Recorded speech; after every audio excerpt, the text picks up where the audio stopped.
Okay, let us all settle down and let us begin our Bible study for this morning. Okay? Yes. So kung pwede po tayong mag-move forward and I highly encourage na magtanong, no? If you have questions, please feel free to address them para masagot po natin, no? Okay? So this morning, we will be tackling a very important topic. It touches on the deep truths of our salvation. Okay? So before we dive into our topic, we will just have a short recap of what we discussed last week. So we talked about justification and sanctification. Okay? So when we say justification, mahirap for us people to understand it kasi pag sinabing justify, palusot, no? Gina-justify mo ang sarili mo. Nagpapalusot ka. So pag in-apply natin sa theology, minsan naisip natin, pag ginustify tayo ni God, pinalusot tayo ng Panginoon sa ating kasalanan. But that's not the case, no? When we talk about the biblical doctrine of justification, we're speaking of God's act. No? Sabi ni Brother Dan, it's once for all. It's a definitive act whereby God declares us as already righteous in the sight of God. And we are declared righteous by the instrument of faith.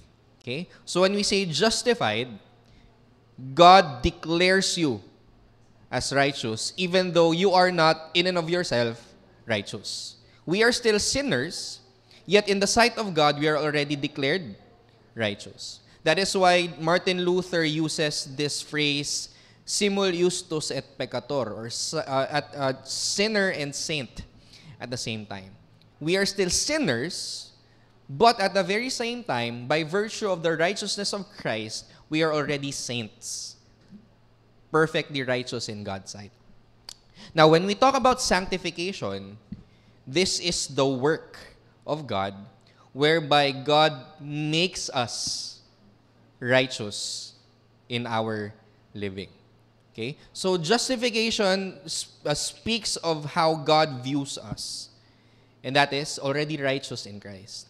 Sanctification is the work whereby God actually produces righteousness in us by the work of the Holy Spirit. Okay? When we talk about justification, it is instantaneous. Ibig sabihin, agad-agad. Nung nagkaroon tayo ng faith, automatically we are justified. Okay? Our Roman Catholic friends speak of justification as a process. Para sa kanila, proseso ang justification. Kailangan mong kailangan mong mag-partake ng sacraments of the church para ma-maintain mo yung status mo as justified.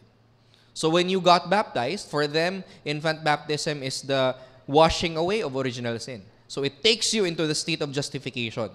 However, in your Christian life, you will fall into sin. That's why you will need the sacraments para iakyat ka muli sa state ng justification. But biblically, that is not the concept of justification. The Bible tells us that when we have faith in Jesus, we are already taken up into that state of justification. At hindi nakadepende sa works natin. Hindi nakadepende sa sacraments. It all depends on Christ and His work.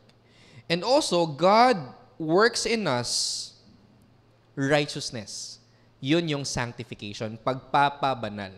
God enables us by His Holy Spirit to actually walk in a manner worthy of the gospel. So justification, you are perfectly righteous in God's sight. Sanctification does not mean, however, that you will be perfect in this world. It does not speak of sinless perfection. But it speaks of the work of God whereby you will hate sin more and you will hate sin more and love holiness even more. So ang sanctification is progressive. Mayroong stages. And when we talk of sanctification as my stages, it doesn't necessarily mean na pataas ng pataas yung iyong level of holiness. It could look like this. You could grow 1 step forward and yet 2 steps back. 3 steps forward, 4 steps back. So mayroong medyo staggered yung iyong growth sa Christian life.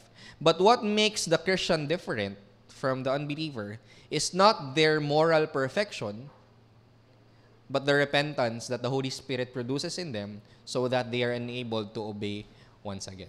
So yun yung distinction ng justification and sanctification. This is a one-time act declaring you righteous in God's sight. Sanctification is the work of God in you, enabling you to live out the Christian life righteously. So we will deal with this sa ating prayer meeting in the future. No? So I encourage you to join our prayer meetings every Tuesday ng gabi. So before we get into our topic, let's just have a sneak peek kung ano pa yung mga topics na i-deal natin. So previously, we have dealt with the Christian essentials. No? Things that Christians of all stripes, all denominations, all traditions believe. So we talked about who God is, who man is, who Christ is, what He has done for us, and what the Holy Spirit does. Now we will be moving forward to what we call Reformed distinctives and the means of grace. So mag-zoom in tayo doon sa mga bagay that makes the Reformed tradition different from the rest of the evangelical world. So ito yung mga topics. First, we'll look at today TULIP, the doctrines of grace. What is the biblical Reformed doctrine of salvation? Okay? And then we'll look at government. What does the Bible tell us about how we should order our church? How should it be led? Pinabayaan ba ng Diyos ang bawat local church to govern itself according to however they want it to be governed? Or mayroon bang sinulat ang Panginoon na ito dapat ang maging government ng church? So we will look at that. Then we will look at worship. How does God want Himself to be worshipped? So you already have an idea of this dahil ito yung series natin sa ating sa sermons ko, no? It's about worship. And then we will look at the means of grace or instruments that God uses in order to grant us yung kanyang biyaya, to grow us in the Christian life. So we will look at preaching and the sacraments. So what is preaching? Is it just parang Bible study lang ba siya? Or is there an authoritative voice whenever the preacher speaks forth God's word? We will look at the sacraments, no? Baptism and the Lord's Supper. Are they merely symbolic? Walang spiritual significance? Are they merely memorials? Or does God actually work grace through these means para ma-strengthen yung faith natin? Then we look at prayer, which is a daily conversation. Okay? So Christianity is defined by its essential teachings. Okay? So we look at that. Trinity, Christ as both God and man, salvation by faith alone. But it involves more than essential teachings. Jesus said to His disciples, "Go and make disciples of all nations, baptizing them in the name of the Father and of the Son and of the Holy Spirit, teaching them to observe everything I commanded you." If we are to learn everything He commanded, then we need to learn more than the essentials. So the tendency for us in the evangelical world is to be satisfied dun sa mga doctrines na, okay lang to kasi hanggang dito lang ako dahil ito lang yung mga necessary doctrines para ma-save ako. So kapag yung mga doctrines na hindi naman essential sa salvation, hayaan ko na yan. Para lang yan sa mga theologians. Basta ako, kontento na ako sa aking pananampalataya. But the Bible tells us that discipleship involves teaching everyone to observe all things that Christ commanded. So kapag tayo ay mga Christians, hindi tayo concerned lamang dun sa mga essential sa salvation, but we want to actually learn everything about what Scripture teaches us. Let me give you an illustration. For example, kami ni Suyin, we're married. Okay? At nakalimutan kong maghugas ng plato. Ako ang nakatokang maghugas. I forgot. Ngayon, nagalit siya. Bakit hindi mo nahugasan yung plato? And then I would tell her, is this a divorce issue? Kapag ba hindi ko nahugasan yung plato, magdi-divorce ba tayo agad? And then she would say, of course not. Paghugas lang yan ng plato. But still, galit ako kasi hindi mo nahugasan ng plato. Then what if I respond, hindi naman pala divorce issue yan. Hindi ko nahugasan yung plato. Let's translate that into the Christian life. For example, when we talk about the end times or baptism, are they salvation issues? Of course not. We can be saved even though we disagree on when Christ comes again, how He comes again. We disagree on who should be baptized.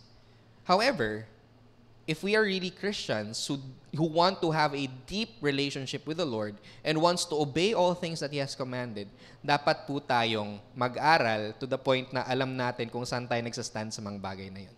Because we want to honor the Lord in everything. Okay? So that is why we will be talking about these things. We want to learn in Acts 20 the whole counsel of God. We want to obey everything that Christ has commanded. Not only doon sa mga tingin natin essential to salvation, but also doon sa mga minute, maliliit na details because we want to honor Him with everything that we have. Okay? While Christian essentials describe the being of the church, the Reformed distinctives involve the well-being of the church. So, yung Christian essentials, it tells us what the church is and what it ought to believe, what she ought to believe.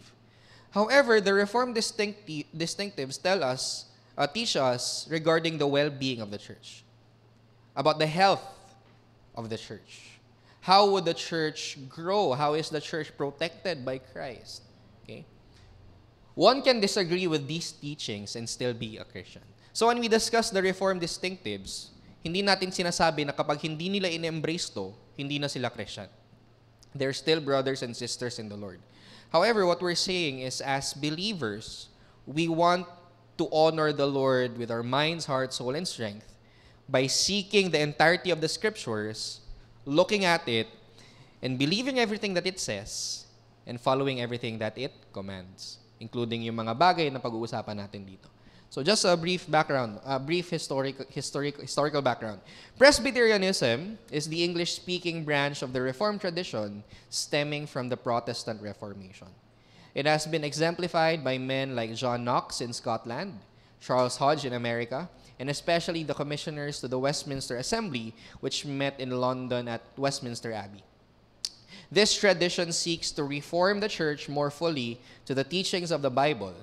This book presents three distinctives: tulip, government, and worship. So timing, because October is Reformation Month. Sineselebrate natin yung pagpako ni Luther ng 95 Theses sa door of the Castle Church in Wittenberg. So tama lang that we will be speaking of these things because we want to reform everything that we believe and everything that we do, not in accordance to Reformed tradition kasi magaling siya, sikat siya, tunog matalino, but because it is the best expression of biblical Christianity. Okay? Now, let's look at tulip. So I think you already know this siguro, na-discuss na sa inyo. But let's memorize this, no, itong tulip. First, we'll be looking at total depravity, unconditional election, limited atonement, irresistible grace, and perseverance of the saints. So these 5 points teach us a deep understanding of our salvation.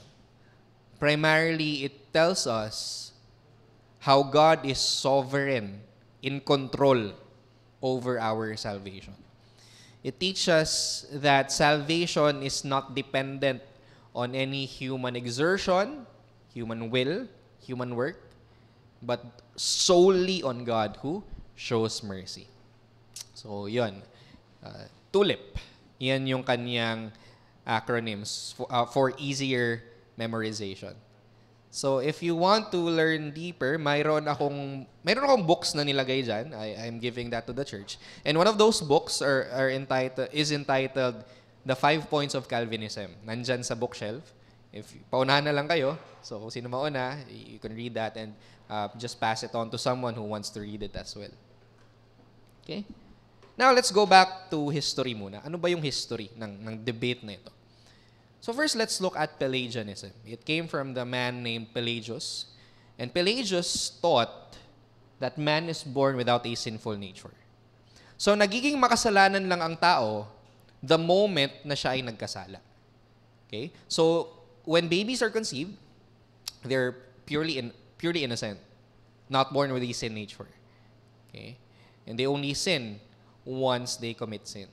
But yung distinct teaching ni Pelagius is this. Sabi niya, because man is not born with a sinful nature, he can choose God on his own. Hindi kailangan ng tao ng divine work or divine help para lumapit sa Diyos. Because man is capable of approaching God on his own. Then later on, merong teacher na naman, si John Cassian. He taught a semi-Pelagianism. Sabi niya, though man is sinful, he can cooperate with the grace of God by taking a step towards God. Okay? So God takes, of course, a step towards man, offers himself.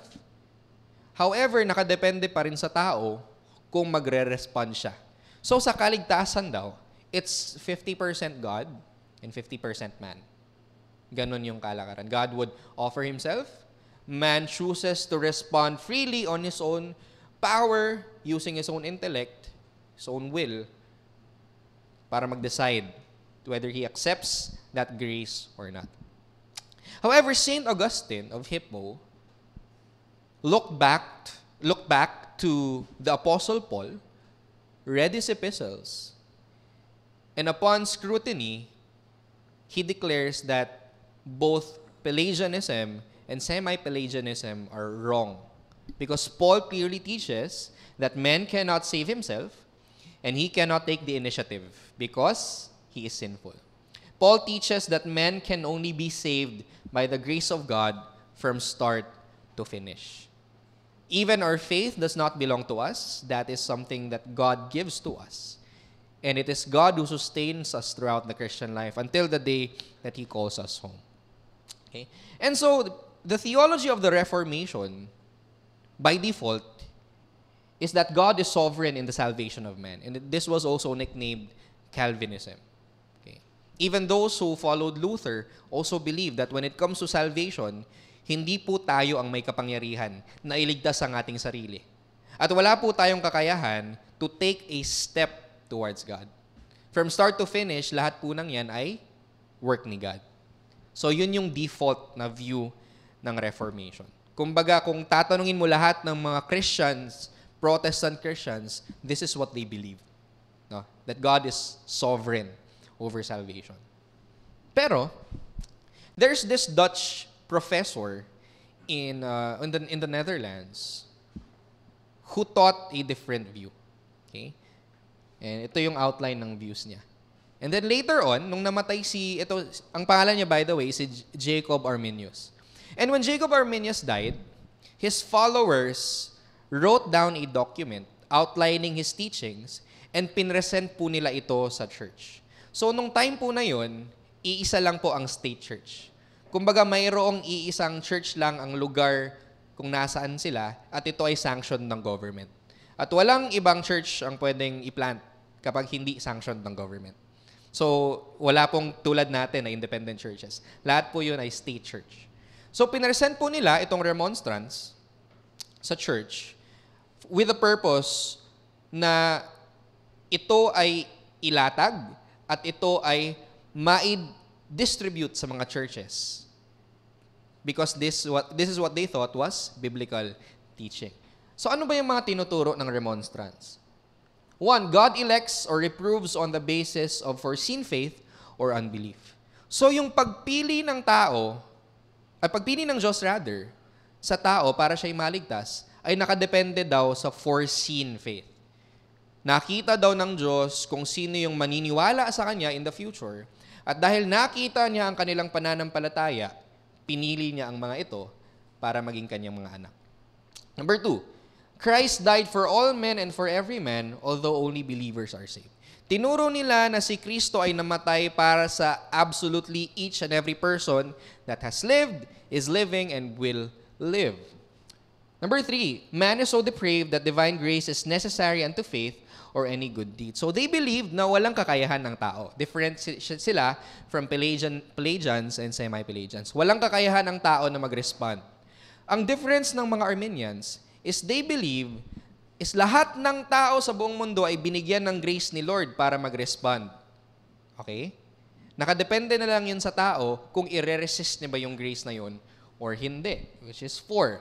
This grace may be resisted.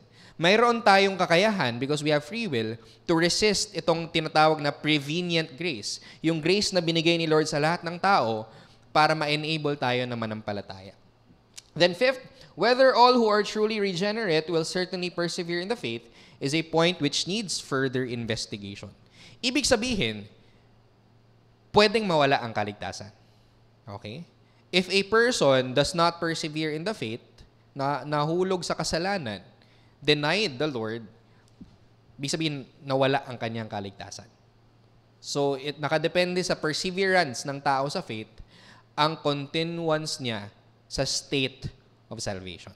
So, yun ang tinuro ni Arminius, and yun ang pinut forth ng kanyang mga estudyante after niyang mamatay through the document called the Remonstrance. So, ito ay pinasa nila sa church officials. And then, in order to discuss these matters, nagkaroon po ng tinatawag na Synod of Dort. A synod is this is a gathering of pastors, theologians, and government officials in order to discuss church matters. And once they declare something, ito ay binding sa lahat ng mga local congregations. So during the Synod of Dort, they talked about the Remonstrance. Alright? It was convened, no? Maraming pastors, theologians, at hindi lang sa Netherlands, but all throughout Europe. There are delegates from England, from Scotland, delegates from Germany, all over Europe. So bigatin itong event na ito. And then they declared the Remonstrance as unbiblical and put forth a document called the Canons of Dort. So, pag sinabing canons, hindi yung canon na pumuputok, no? Canons are official church teachings. Canons of Dort, which refute its tenets. So, ang Canons of Dort, ngayon, ang basis ng what we call the 5 points of Calvinism or what we call TULIP. So, itong TULIP na i-discuss natin is based on the Canons of Dort. You could read the Canons of Dort for yourself. Masasearch nyo yan easily.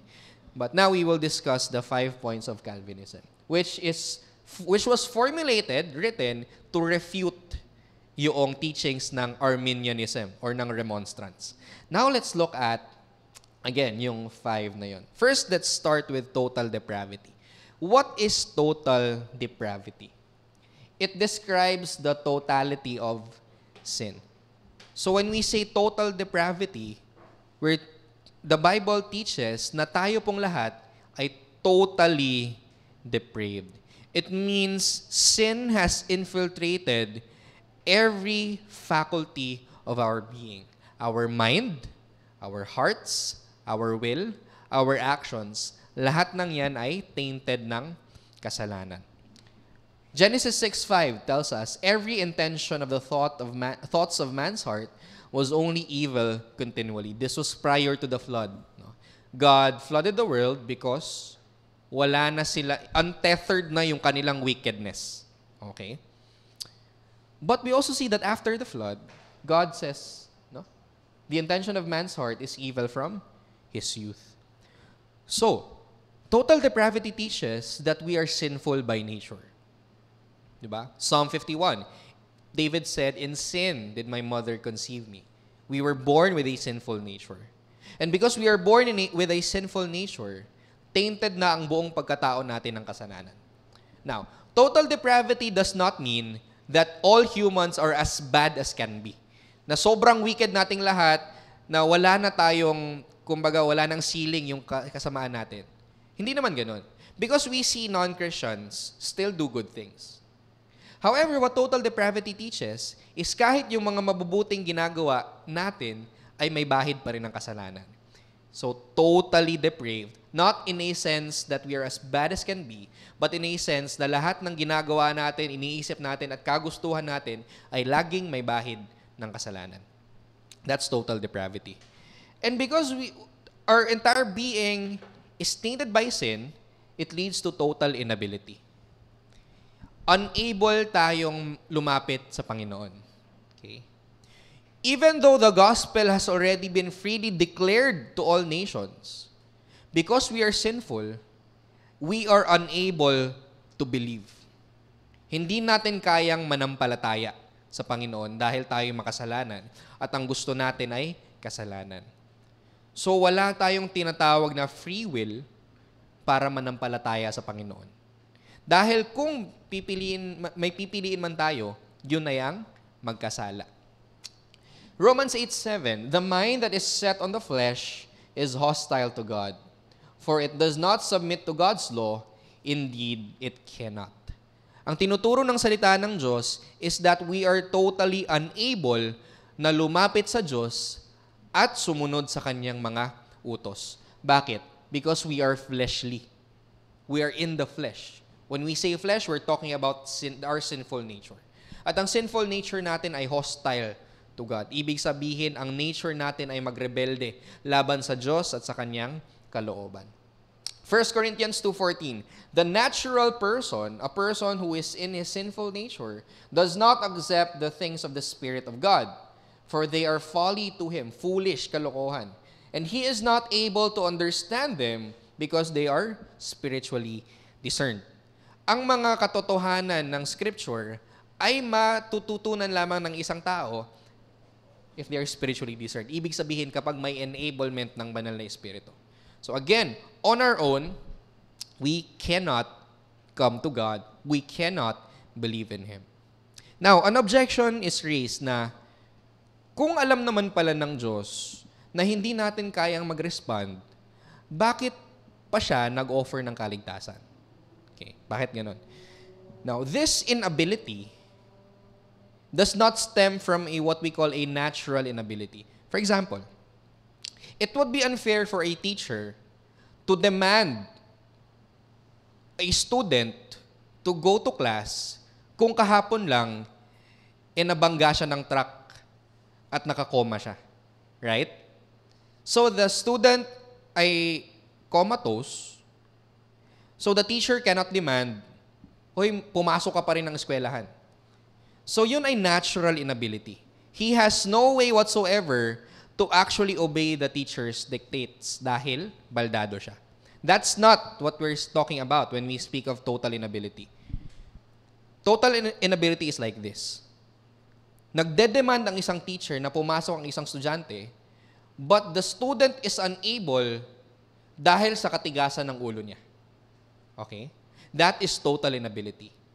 We are unable because we are unwilling. And we are unwilling because we are in sin. Okay? The unable stems from the unwillingness. Gets ba? Hindi tayo makakalapit sa Diyos dahil on our own, ayaw nating lumapit sa Diyos. No, Romans 3 is very clear on that. There is no one who understands, Romans 3:11. There is no one who seeks God. Kahit anong preach mo ng gospel sa isang taong patay sa kasalanan, that person will never ever want Jesus Christ. Because they are dead in sin. Ephesians 2:1, we are dead in trespasses and sins. And dead people cannot choose. Okay? Now, another. No? Ayun, this is actually what I just explained. How can God call us to faith if we are incapable of believing? Didn't He give us free will? Now, free will refers to choices determined by our nature. We are sinful by nature and will not seek God on our own. We do not have the power to choose God unless our nature is changed. God must take the initiative. For example, if we have a rabbit here in front, and you place a carrot at lomi sa harap ng rabbit, anong kakainin ng rabbit? Carrots. Because it is the nature of the rabbit to eat veggies. Herbivore siya. So out of the free will of the rabbit, it will not choose lomi. Talagang carrot yun. Pero pag ako, ang nilagay nyo dun, anong pipiliin ko, gulay o lomi? Siyempre, lomi ang pipiliin ko. Kasi yun yung nature ko, kumain ng lomi. Hindi, joke lang. No. So you see the point. Our nature determines the free choices that we make. And so, if you place a sinner in front at nilatag mo sa kanya ang choices ng sin or the gospel, out of his own free will, according to his nature, ang gugustuhin niyang piliin ay kasalanan. That is total depravity. That is our inability. Because we are sinful by nature, hindi natin kaya at hindi natin gugustuhin na piliin ang Panginoong Yesus. Kaya kung maliligtas man ang tao, hindi manggagaling sa atin ang kakayahan at kapangyarihan na piliin ang Diyos. Dapat ang Diyos ang mag-take ng first step. Now, this is where the second point enters. Unconditional election. So when we say unconditional, walang kondisyon. Ang pagpili ng Diyos sa atin ay walang kondisyon. Walang nakita ang Diyos sa atin that made Him want to choose us. Simply by His own free grace. Now, sabi sa Romans 8:29, "For those whom He foreknew, He also predestined to be conformed to the image of His Son, in order that He might be the firstborn among many brothers." Now, there are theologians and pastors who interpret foreknow in a different manner. Ito ang sinasabi nila. Yung like what I described earlier. Bago pa man ilikha ng Diyos ang mundo, nakita na daw ni God lahat ng mangyayari sa future. Nakita niya lahat ng tao. Then nakita niya si Kuya Marjay. Nakita niya si Tita Gigi. Nakita niya si Atsi Bea. Oy, ito, mananampalataya ito. Pipiliin ko ngayon sila, ipipredestine ko sila to be conformed to the image of Christ. That is how they interpret foreknow. God foreknew the actions of people in the future. At based doon sa mga actions nila, based doon sa faith na pinakita nila, pinili sila ng Diyos. However, wala tayong makikitang any insinuations dito sa verse na ito na pumipili ang Diyos base sa actions ng people. Sabi dito, "For those whom He foreknew." Ang finorknow ni God ay hindi actions ng tao, kundi people. So, when Paul says, "For those whom He foreknew," in another sense, he is saying, "For those whom God foreloved." Because the word know is an intimate kind of knowing. If you look at Matthew chapter 1, sabi doon, Joseph did not know Mary until Jesus was born. Ibig sabihin, hindi kilala ni Joseph si Mary? Nakilala niya lang after maborn si Jesus? No. But yung word know means sexual intimacy. So pag sinabing knowing a person, at times it is sexual intimacy between a husband and a wife. But in other cases, it is a special intimate kind of knowledge that only properly belongs to people who love one another. That's why in other translations, itong foreknow na ito, they use the word for love or for chose. So ibig sabihin, for those whom God foreloved, chose before the foundation of the world, yun ang kanyang mga pinredestined to be conformed in the likeness of His Son. Which is another way of saying God saved them from the start to finish. So, this clearly teaches na hindi faith ang na-foresee ni God para i-choose sila. Rather, God foresaw people, forechose people, and predestined them unto salvation. Not because of anything that they have done, not because of any faith that God saw in them, but simply because of God's divine pleasure. Okay? And this is clearly taught in Ephesians 1:3-6. "Blessed be the God and Father of our Lord Jesus Christ, who has blessed us in Christ with every spiritual blessing in the heavenly places." So itong spiritual blessing na ito speaks of the blessing of salvation. Okay? "Even as He chose us in Him before the foundation of the world, that we should be holy and blameless before Him." So bago pa man malikha ang mundo, pinili na tayo ng Diyos to be holy and blameless.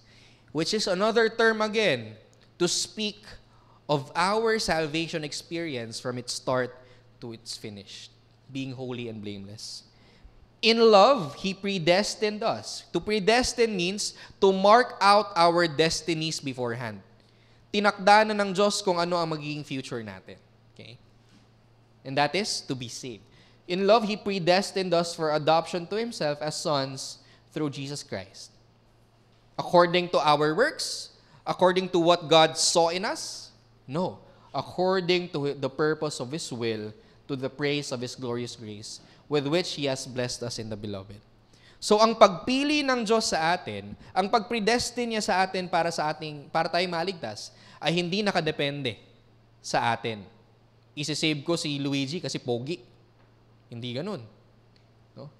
Isi-save ko si Aya Thomas kasi mabait. Hindi rin ganun. Walang anything na nakita ang Diyos sa atin that made Him want to choose us. Because again, we are sinful. Ang kanyang pagpili is unconditional.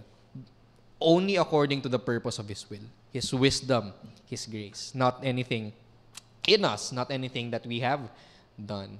Okay? So the Westminster Confession of Faith summarizes this biblical teaching. Okay?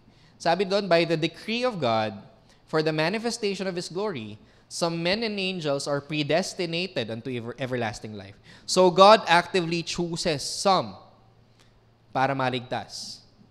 And others, He foreordained to everlasting death. So others, yung mga pupunta sa hell, God is still sovereign over them.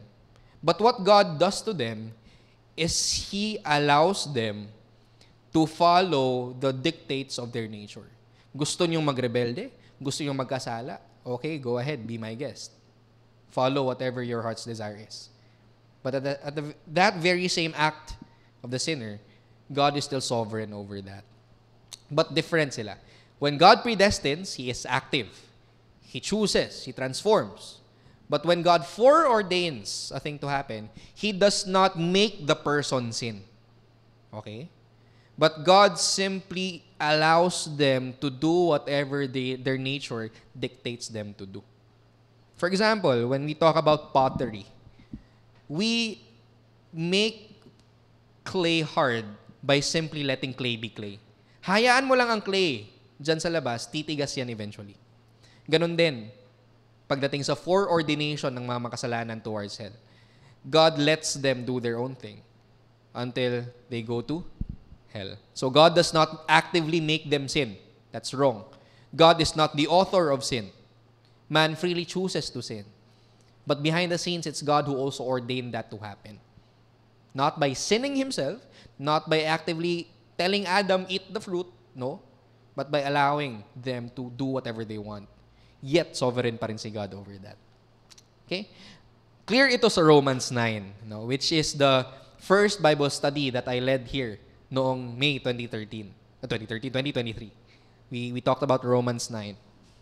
Sabi sa Romans 9, though they were not yet born, talking about Jacob and Esau, though they were not yet born and had done nothing either good or bad, in order that God's purpose of election might continue, not because of works, but because of Him who calls, she was told, the older will serve the younger.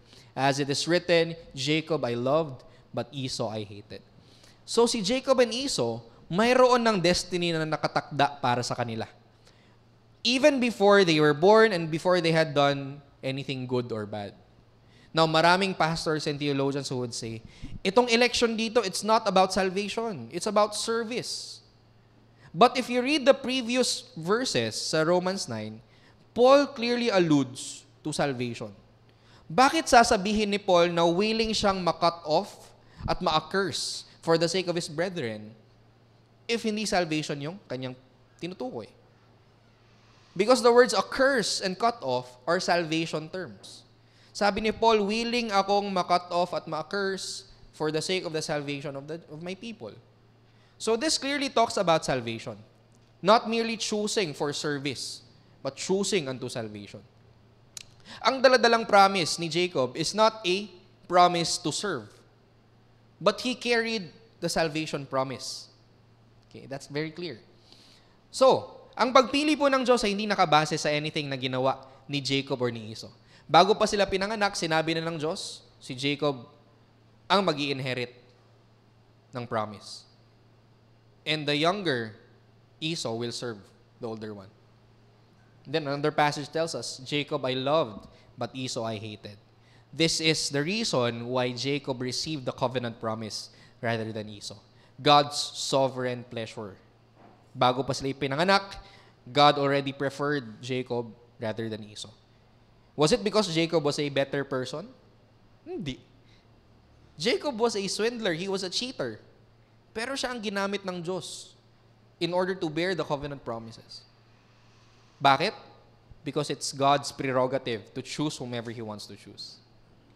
Next, let's continue. 14 to 18. What shall we say then? Is there injustice on God's part? Which is probably the question that we're asking. Kung may pinili lang ang Diyos na maligtas, hindi ba unfair? Hindi ba unjust yun? So, si Paul na yung nag-anticipate ng questions natin. Sabi ni Paul, by no means. For he says to Moses, I will have mercy on whom I will have mercy, and I will have compassion on whom I have compassion. So it depends not on human will or exertion, but on God who has mercy. So sabi ni Paul sa mga nagsasabi na parang unfair naman kapag may pinili lang ang Diyos na maligtas at wala silang say doon sa choice ni God. Sabi ni Paul, ang pagpapakita ng habag ay prerogative ng Diyos. At hindi natin pwedeng sakalin ng Diyos at sabihin sa Kanya, Lord, required ka na maging merciful sa lahat ng tao. No. Nasa prerogative ni God yan. Nasa Kanya ang desisyon whether He chooses mercy on someone or He withholds mercy from another. Okay? And then, ang example na binigay niya, for the scripture says to Pharaoh, for this very purpose have I raised you up, that I might show my power in you, and that my name might be proclaimed in all the earth. Ang purpose ng existence ni Pharaoh is to display the glory of God in judgment. That's why if you read the Exodus, paulit-ulit na sinabi doon, Pharaoh hardened his heart, and God hardened his heart. Bakit? It was never God's intention to make Pharaoh a vessel of mercy, but merely to be a vessel of judgment unto the glory of God. So then, He has mercy on whomever He wills, and He hardens whomever He wills. Nasa prerogative ni God kung sino ang pipiliin niyang maligtas at kung sino ang hahayaan niya to choose their own desires. And that is to sin. Alright? Continue tayo sa Romans 9. You will say to me then, why does He still find fault? For who can resist His will? Bakit nagja-judge pa rin si God? Ano lang naman kami, kinontrol lang naman kami. Will ni God tong lahat. Pero bakit pa rin kami i-judge ni God? So Paul anticipates the question, which is probably something that also runs into our minds. No? Bakit pa magja-judge si God kung siya rin naman ang nagtakda ng lahat ng mga bagay na mangyayari?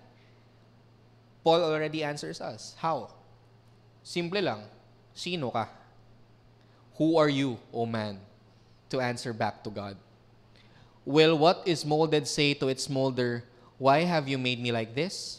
Has the potter no right over the clay to make out of the same lump one vessel for honorable use and another for dishonorable use? What if God, desiring to show His wrath and to make known His power, has endured with much patience vessels of wrath prepared for destruction in order to make known the riches of His glory for vessels of mercy, which He has prepared beforehand for glory? So inulit lang ni Paul, ang prerogative ng Diyos na pumili kung sino ang gusto niyang maligtas at kung sino ang kanyang i-let go unto their own sin and damnation. Walang unfairness dyan, walang injustice dyan. If we want God to be fair, it's only either of the two things. Send everyone to hell, walang pupunta sa langit, or send everyone to heaven. But the Bible teaches us that not everyone will go to hell, and not everyone will go to heaven. There will be some to heaven, some to hell. So ano ngayon yung magde-determine? No? Let me give you an illustration. Let's say nandito ang lahat ng mga tao that has ever lived, is living, and will ever live. And they're on their way to hell. Because it's their choice to sin. It's their desire to sin. And they're on their way to hell.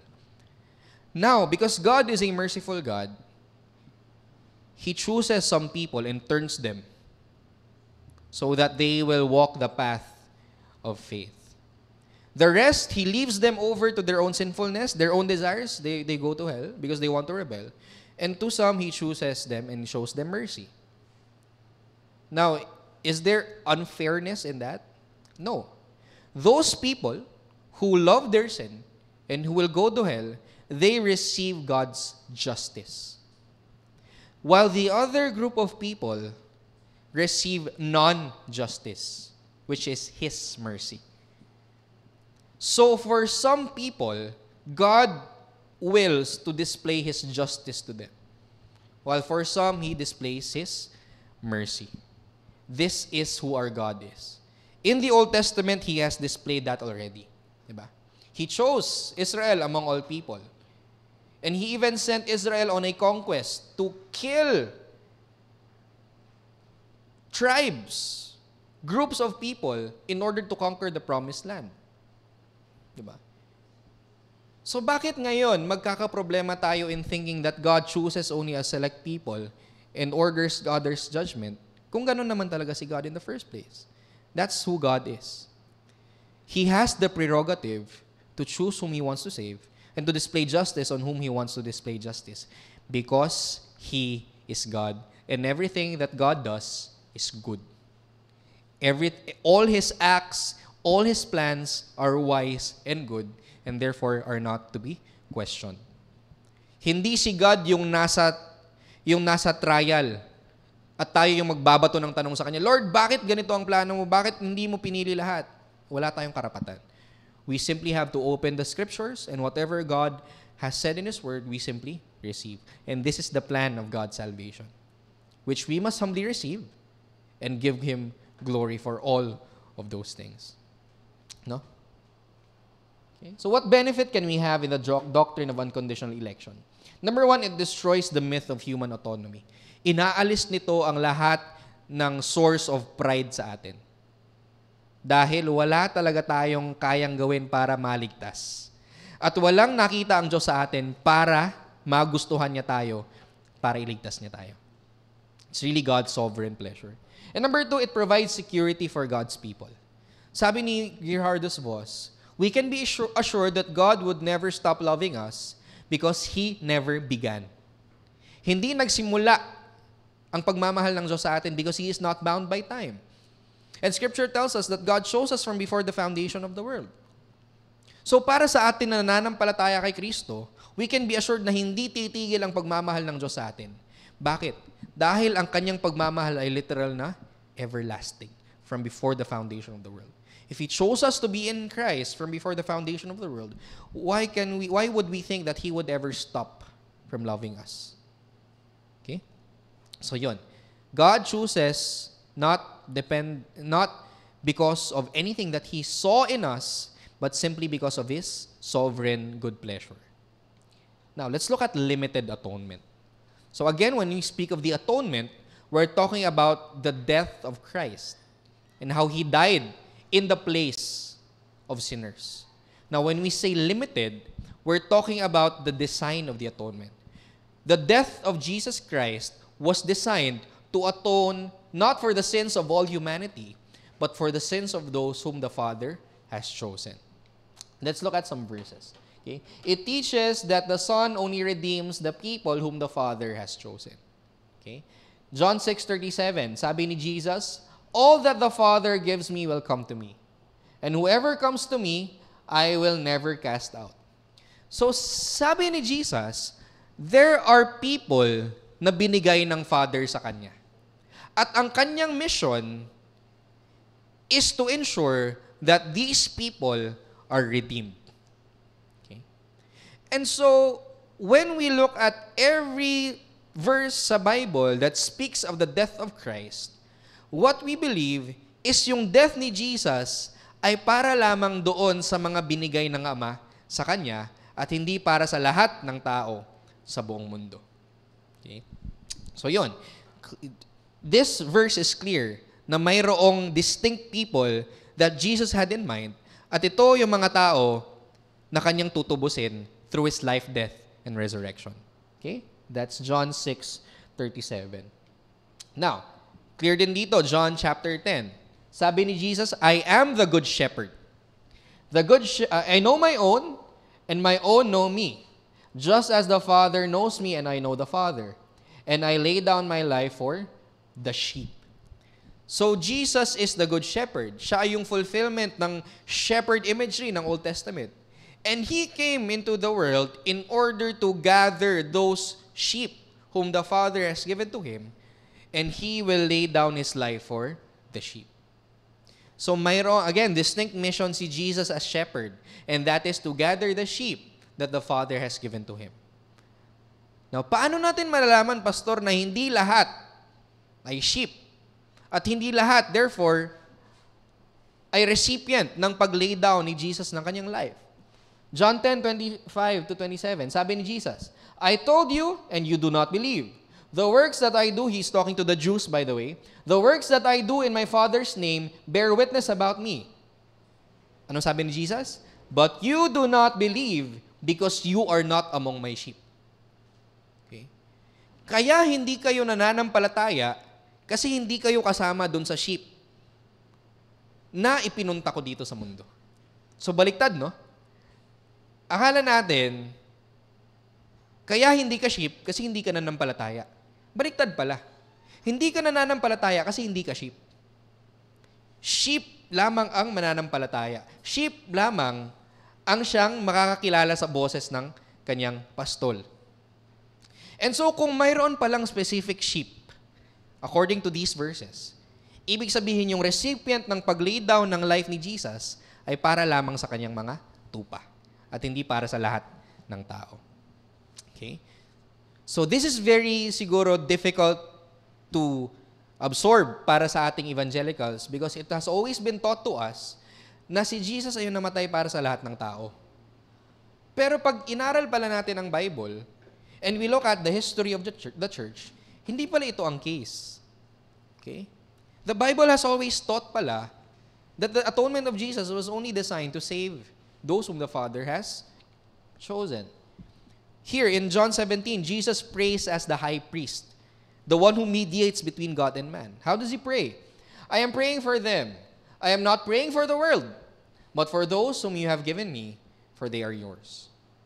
So the intercessory work of Christ is only available for those whom the Father has given Him and not for the entirety of the world.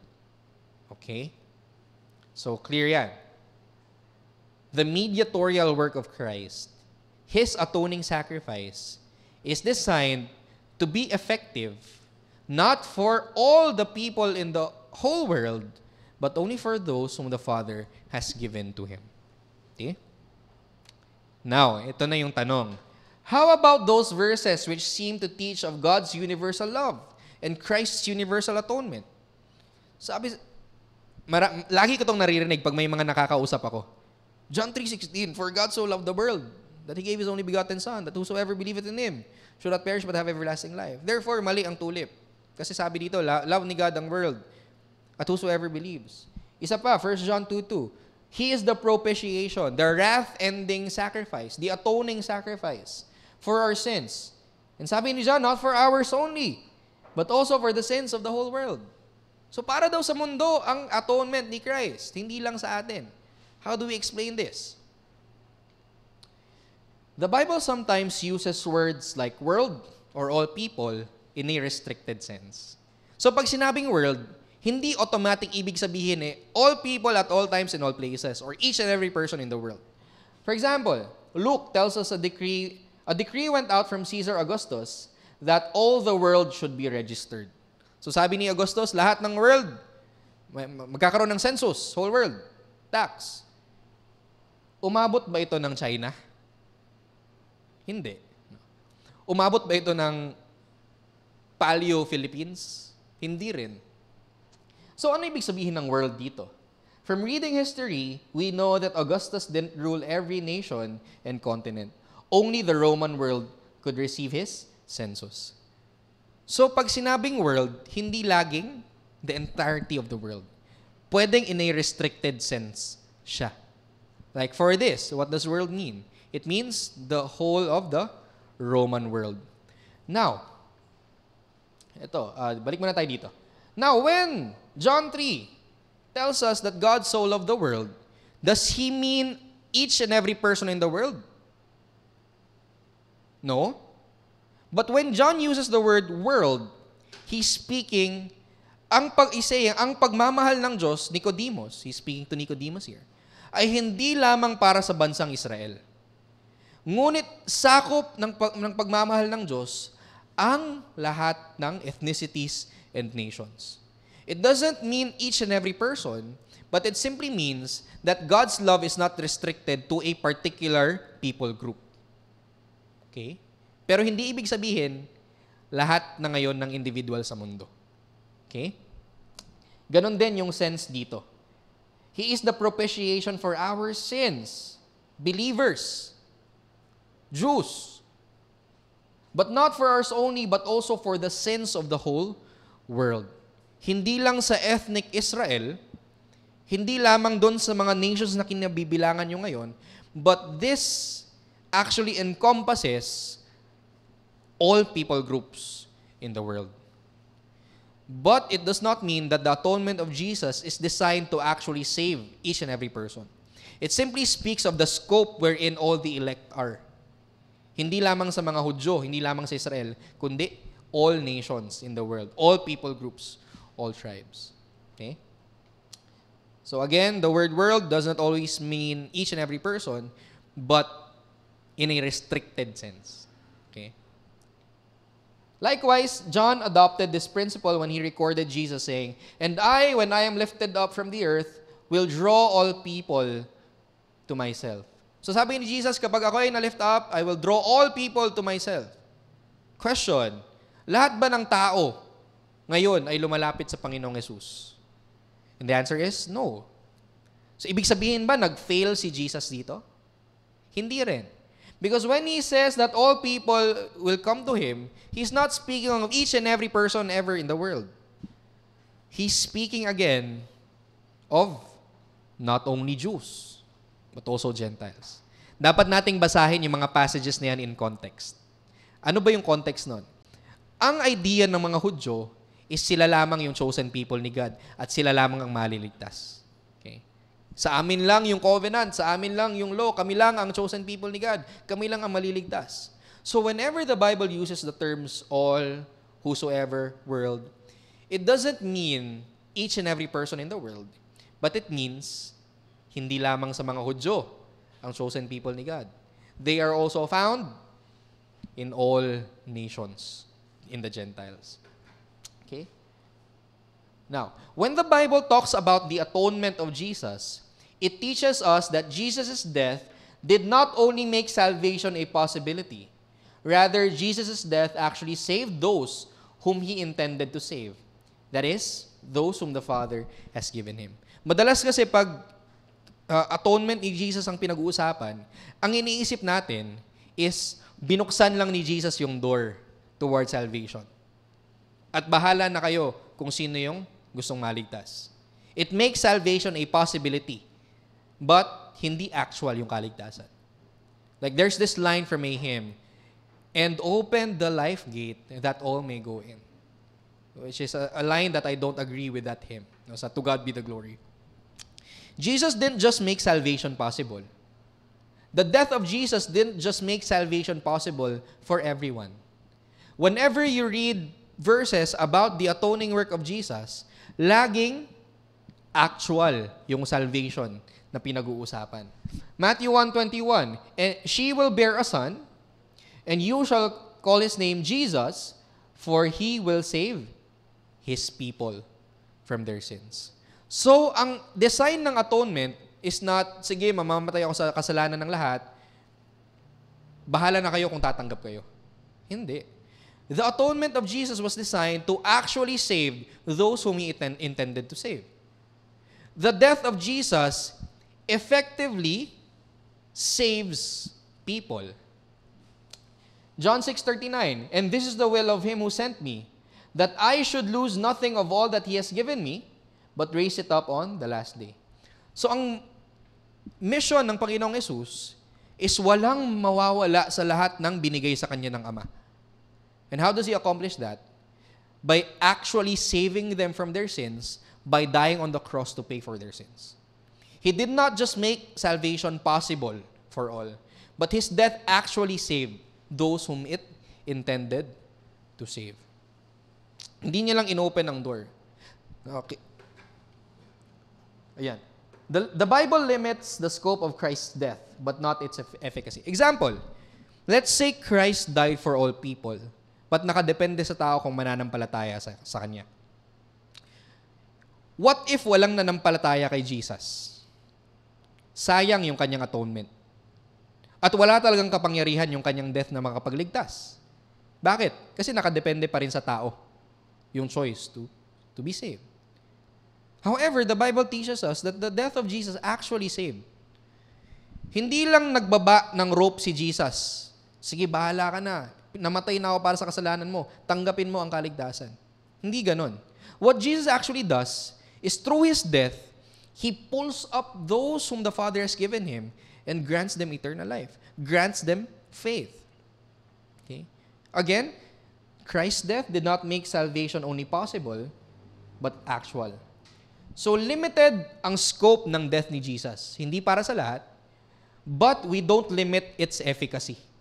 The death of Jesus has power to save.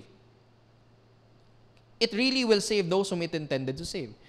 However, those who believe that Jesus died for all people also limit the death of Christ.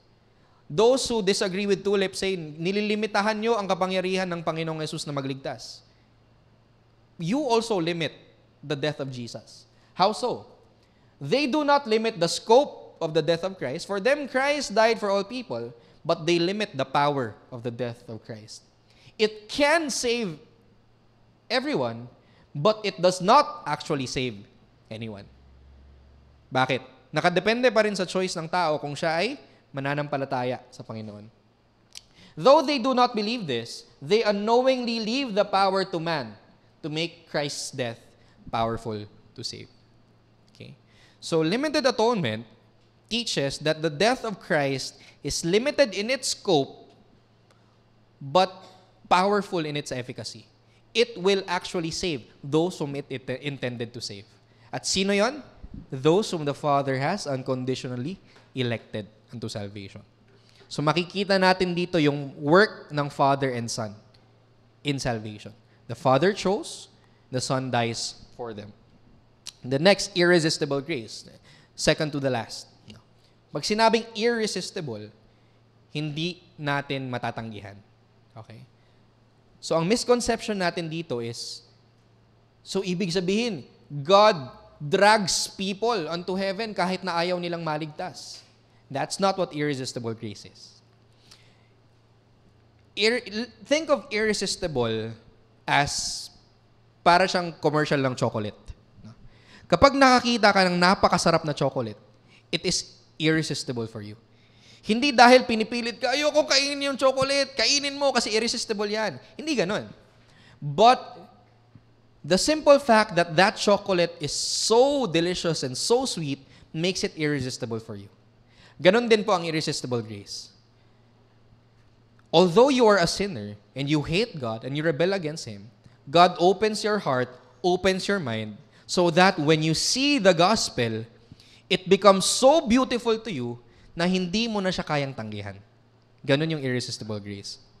Now, the Holy Spirit irresistibly calls those whom the Father has chosen and applies Christ's death to them. Dito papasok yung work ng Holy Spirit.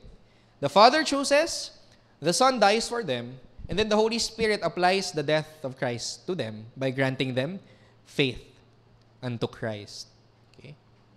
Romans 8:30. And those whom He predestined, di ba kanina, for those whom He foreknew, He also predestined to be conformed unto the likeness of Christ. Now, how does this predestination unto salvation work out? And those whom He predestined, He also called. And those whom He called, He justified. So, God calls those whom He has chosen through the work of the Holy Spirit and grants them faith so that they can be justified. John 6:44 tells us, No one can come to me, this is Jesus speaking, no one can come to me unless the Father who sent me draws them, and I will raise him up on the last day. So sabi dito, no one can come to me. Wala tayong ability na makalapit kay Jesus Christ. Ano lamang ang condition para tayo ay makalapit? Unless the Father who sent me draws him. The drawing of the Father, how does the Father draw us? By the work of the Holy Spirit who calls us unto God. Okay? Now, there are two kinds of calling in the Bible. So first is the general call. Ang general call takes the form of the preaching of the gospel to all people. So when someone preaches the gospel and you hear the voice of the preacher, that is the general call. Okay. Acts 17 tells us that God has commanded all men everywhere to repent. That is the general call. Para sa lahat ng tao, maririnig nila to, God is calling them to Himself. Pero, there's a second kind of call. Itong second kind of call na ito is the call that makes us respond to this general call. And that is what we call the effectual call. When we say effectual, we're saying effective. Maa-accomplish ng call na ito ang purpose kung bakit ito ibinigay. The Spirit enables them to respond and receive new life. One instance where we find this effectual call is Acts 16:14, when the gospel was proclaimed to Lydia. One who heard us was a woman named Lydia, from the city of Thyatira, a seller of purple goods, who was a worshiper of God. Bakit siya nanampalataya? Because she was smart? Because she was religious? Because of her own free will? No. The Lord opened her heart to pay attention to what was said by Paul. Ang Lord ang nagbubukas ng puso para ating matanggap ang mensahe ng Ebanghelyo. This is the effectual call. Everyone receives the general call to repent and believe. But only those whom the Father has chosen, whom the Son died for, and in whom the Holy Spirit works, ay actually tatanggap. Mabibigyan ng power to receive the gospel. Another, Acts 13:48. And when the Gentiles heard this, they began rejoicing and glorifying the word of the Lord. And as many as were appointed to eternal life believed. Yung mga nag-respond, nanampalataya sila because they were appointed to eternal life. Sila ay nakatakda na makatanggap ng buhay na walang hanggan. Okay? Now, we see another clear teaching of the irresistible grace, that work of the Holy Spirit, sa John chapter 3. Now, there was a man of the Pharisees named Nicodemus, a ruler of the Jews. This man came to Jesus by night and said to him, Rabbi, we know that you are a teacher come from God, for no one can do these signs that you do unless God is with him. Jesus answered him, Truly, truly, I say unto you, unless one is born again, he cannot see the kingdom of God. So sabi ni Jesus kay Nicodemus, hindi ka makakapasok sa karya ng Diyos, hindi ka maliligtas kapag hindi ka born again. Hindi ka naipanganak ng muli. Hindi ito naintindihan ni Nicodemus. Sabi niya, nonsense. Pwede bang pumasok ulit ang tao sa sinapupunan ng kanyang nanay para maipanganak siyang ulit? Then Jesus said, No. Truly, truly, I say unto you, unless one is born of water and the Spirit, he cannot enter the kingdom of God. This is a spiritual kind of birth. So, sinasabi ni Jesus, it's like this. Pinili mo ba na ipanganak sa mundong ito? Pinili mo ba kung sino ang magiging mga magulang mo? Pinili ba natin, gusto ko ipanganak ako May 5, 1997. Gusto ko si Gemaline yung nanay ko, si Petros yung tatay ko. Hindi. We have no choice. We are simply born into this world. Similarly, we have no choice when it comes to our regeneration or being born again, being given spiritual life. Kasi nga, spiritually dead tayo. Hindi natin kayang sundin ng Diyos, hindi natin gugustuhin piliin ng Diyos. That's why we must be given new life, born again spiritually, in order to respond to the gospel. Do not marvel that I said to you, you must be born again. The wind blows where it wishes, you hear its sound, but you do not know where it comes from or where it goes. So it is with everyone who is born of the Spirit. Sinasabi ni Jesus dito, hindi natin kayang i-manufacture ang pagiging born ng Holy Spirit. Hindi nakadepende sa iyo, Nicodemus, ang pagiging born again. Hindi nakadepende sa actions natin ang pagkilos ng banal na Espiritu. Para itong hangin. Hindi natin nakikita, hindi natin alam saan pupunta. Ganoon din ang pagkilos ng banal na Espiritu. It is something that is mysterious and is dependent on God's sovereign will. So ganoon din sa regeneration. Hindi tayo yung nagko-cooperate sa Holy Spirit. Gusto ko manampalataya, i-born again mo naman ako. Hindi, pwede yun. Kasi hindi nga natin gusto. Ayaw nga natin. Kaya kung tayo man ay nananampalataya ngayon, we have the Holy Spirit to thank for. Siya ang nagbigay sa atin ng spiritual life para tayo ay manampalataya at para ma-embrace natin ang gospel. Okay?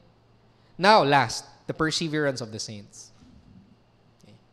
The perseverance of the saints, from the word perseverance, ano ba sa Tagalog yan? Pagpapagal, pagpapatuloy, something like that. To persevere, to endure, to continue in the faith. Okay? Those whom the Father has chosen, those whom the Son died for, and those whom the Spirit gives life will continue in the faith until the Lord calls them home. Okay? This speaks of the security of our salvation. Romans 8:30, and those whom He predestined, He also called, and those whom He called, He also justified, and those whom He justified, He also glorified. So from justification hanggang sa day na tayo ay mamamatay, dadalin sa langit at mare-resurrect, lahat ng yon ay sakop ng work ng Panginoon, ng Diyos.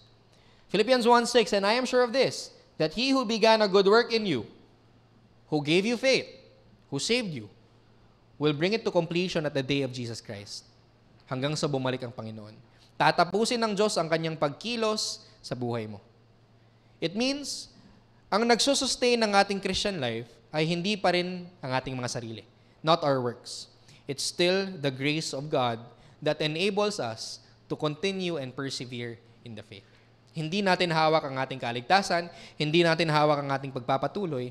Ito ay promise ng Diyos sa atin at siya ang magtatapos nito. No?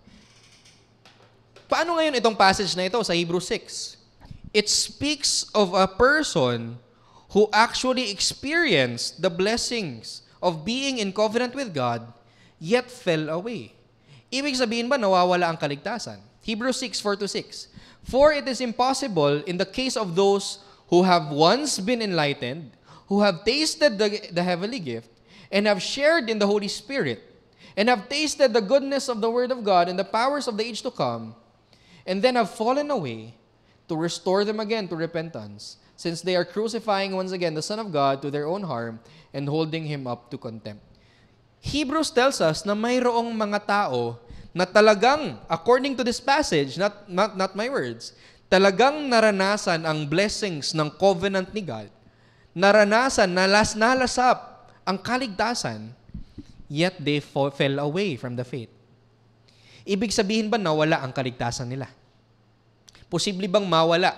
Posible ba talagang maranasan ng isang tao ang salvation, yet fall away from the faith? Is that what Hebrews is telling us? Now, most theology questions are answered with a yes and no. So dito, yes and no din. Pwede bang mawala ang salvation? Yes, in a sense, na ikaw ay part ng external covenant community ni God. Which means, naging parte ka talaga ng church, nag-profess ka ng faith, naranasan mo yung blessing ng preaching ng word, naranasan mo yung blessing ng kapatiran, pero inwardly, hindi ka converted. Hindi ka talaga saved. So in a sense, the external experience of the blessing of salvation ay naranasan mo, ngunit inwardly, wala talagang pagbabago sa iyo. So yes, in a sense of external experience, but pwede bang mawala ang kaligtasan in an internal sense? Hindi. That is secure in God. Kung talagang na-regenerate tayo, kung talagang nananampalataya tayo kay Kristo, hindi mawawala sa atin yan. Some people fall away from the faith because they only experience the external blessings of the covenant. Naririnig yung preaching, externally partaking of the baptism and the Lord's Supper, externally experiencing the fellowship of the brethren, but inwardly, wala sa kanya yung substance, which is faith in salvation. For those who actually tasted of them, hindi mawawala sa kanila yan. 1 John 2:19 tells us, they went out from us. Yung mga dating mananampalataya, umalis sa atin, but they were not of us. They really belong to our community, experienced the external blessings of the covenant, yet internally, they really did not belong to Christ. Kaya sila umalis. For if they had been of us, they would have continued with us. Ang tunay na mananampalataya ay magpa-persevere in the faith. They will continue. But they went out that it might become plain that they all are not of us. Kaya kung titingnan po natin ang Old Testament at New Testament, mas mabigat po ang judgment na ipinapataw doon sa mga tao na naranasan ng external blessings ng covenant at tumiwalag. Bakit? There is a legitimate sense na talagang naging part sila ng covenant and God will hold them accountable for that belonging to the covenant. Okay? So that is clear in the Bible. However, belonging in the external covenant community does not always guarantee that you belong to its internal spiritual essence. Okay? I hope that that is clear. So one can be a member of the covenant externally, but not internally. Romans 9. Not all who descended from Israel belong to Israel. So Israel, the old covenant, were really God's covenant people. Pero hindi lahat na nabelong sa external covenant community actually belong to the substance, the spiritual substance of the covenant. Doon sa mga tunay na mananampalataya. Kaya mayroong mga na-judge. Korah and his company. Nadab and Abihu. Saul, they were judged. They belonged to the community externally, yet God judged them greater because although they belonged to the external community, they did not actually have faith internally. Okay? The next, ito sa Matthew 13, the parable of the wheat and tares. It's possible sa kingdom ni God ngayon in this earth na mayroong wheat and tares na nabebelong. So both wheat and tares, Christians and non-Christians, could actually partake of the covenant blessings externally. But at the end of the day, hindi lahat ng nabebelong sa covenant community ay tunay na mananampalataya. Yun lamang na pinili ng Ama, tinumbos ng Anak, at binigyan ng Espiritu ng pananampalataya. Yun lamang talaga ang nagbebelong sa covenant community. Okay? Bakit? Next naman. True Christians will persevere because God is the one who enables them to persevere. Ang tunay po na mananampalataya ay magpapatuloy. Bakit? Hindi dahil mayroon na siyang sarili niyang kakayahan na magpatuloy, kundi dahil ang Diyos ang kumikilos. Philippians 2. Therefore, my beloved, as you have always obeyed, so now, not only as in my presence, but much more in my absence, work out your salvation with fear and trembling. Kung ano man yung kaligtasan na inyong naranasan at natanggap, ito ay i-work out nyo. Ibig sabihin, i-enjoy nyo to the full. Make it clear, make it visible doon sa mga nakakakita sa inyo through your obedience and good works. So, hindi sinabi dito work for. Okay? Work out. Mayroon ka ng kaligtasan, you simply display it by your obedience. Pero, saan natin huhugutin ang kapangyarihan to obey? For it is God who works in you, both to will, gustuhin, and to work, actually give you the capacity to do so for His good pleasure. Again, God is the one who sustains the Christian so that he will persevere unto the end. It's His work. Binibigyan kanya ng kagustuhan at ng lakas para magpatuloy. The next, true Christians will persevere because God is the one who preserves them. Ang perseverance natin ay the reason for that is because of the preservation of God. Pine-preserve tayo ng Diyos. John 10:27-30. My sheep hear my voice and I know them and they follow me. I give them eternal life and they will never perish and no one can snatch them out of my hand. Sabi ni Jesus, walang makakakuha nitong mga taong ito sa aking kamay. My Father who has given them to me is greater than all, and no one is able to snatch them out of the Father's hand. Dalawang kamay. I and my Father are one. Ibig sabihin, the Father and the Son work hand in hand to ensure the salvation and perseverance of those whom they intended to save. Kaya tayo as Christians, from start to finish, hawak po ng Diyos ang ating kaligtasan. At kung ang Diyos ay isang faithful na Diyos at loving na Diyos, makakaasa po tayo na hindi po niya tayo pababayaan at hindi po titigil ang kanyang pagmamahal sa atin. Chose us, sent His Son to die for us, granted us faith, enables us to persevere.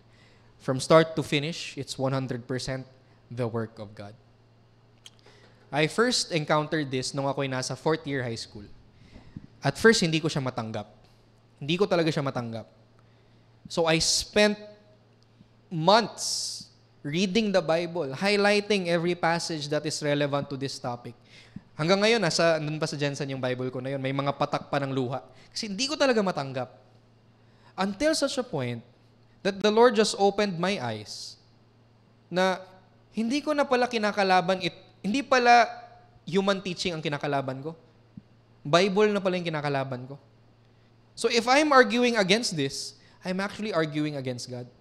Nung binasa ko yung Romans 9, questions ko yung mga ina-address ni Paul. Ibig sabihin, kalaban ko si Paul. Kalaban ko si God. So it gave me eventually peace na this is biblical.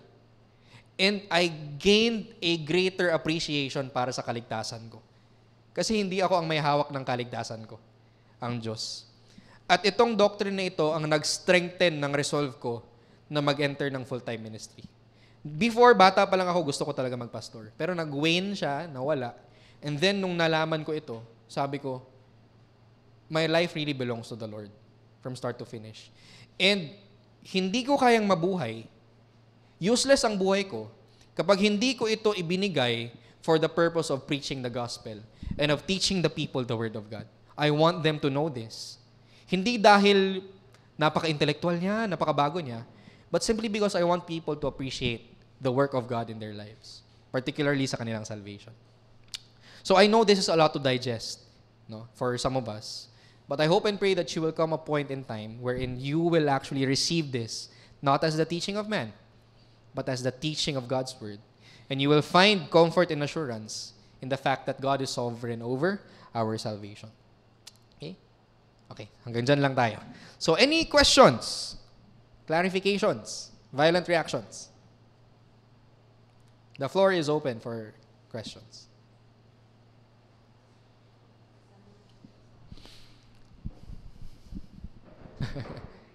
Any questions? You can just raise your hand.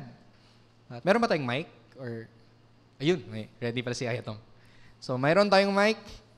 Itanong mo kay Soriano. Ay, Santoso pala. Santoso.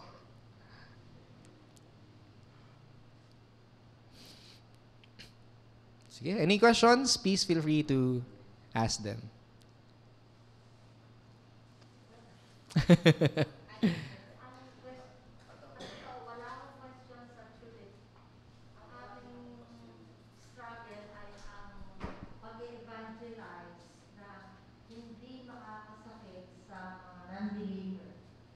Halimbawa, alam natin na totally different tayo. Pero yung ating manner of evangelism, parang, siyempre, kaya sinabi mo, external calling, lahat ay tatawagin natin sa Panginoon. Pero at the end of the day, alam naman natin na mayroong limited atonement. Na, kaya nga halimbawa, gusto nating sabihin sa tao, mag-decide ka towards Christ. Pero you know na hindi siya ang magde-decide towards Christ. Kaya ang malaking challenge dito sa Tulip ay how to evangelize. Knowing every doctrine ng itong Tulip, Calvinism. Right. Good question. So there are a lot of people who would actually say na yung mga Calvinist na yan, hindi yan nag-share ng gospel. Kasi pinili na ng Diyos, bakit pa mag-share ng gospel? Which is a wrong thing to think about. Bakit?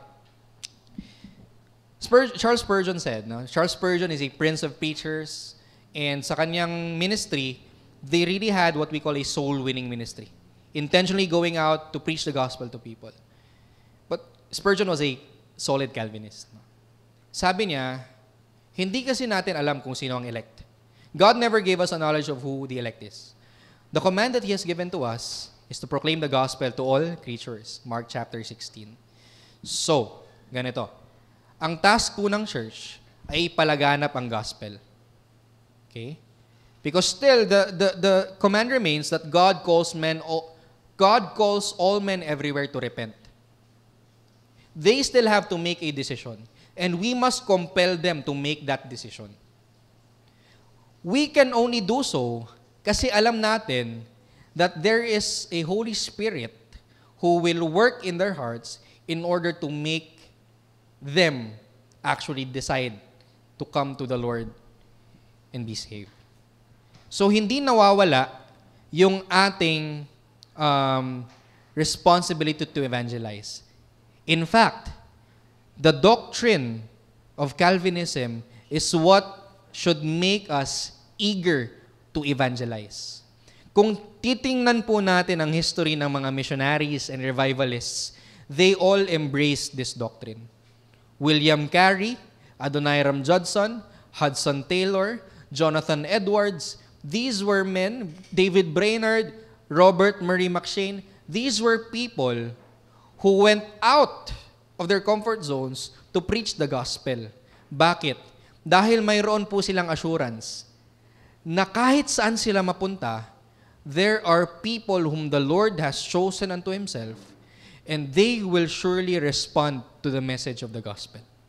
So when we proclaim the gospel, this is what we do.